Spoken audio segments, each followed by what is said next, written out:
नमस्कार, घर की अंगीठी में आप सभी का स्वागत है। आज हम मार्केट के पनीर से बिल्कुल मार्केट के जैसे एकदम रसीली रसबेरी बनाएंगे और ये सिर्फ 2 इंग्रेडिएंट से बनाएंगे।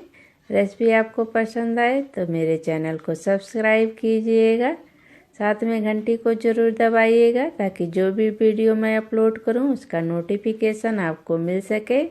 और वीडियो को अपने फ्रेंड और फैमिली में शेयर कीजिएगा। तो रसबेरी बनाना हम शुरू करते हैं।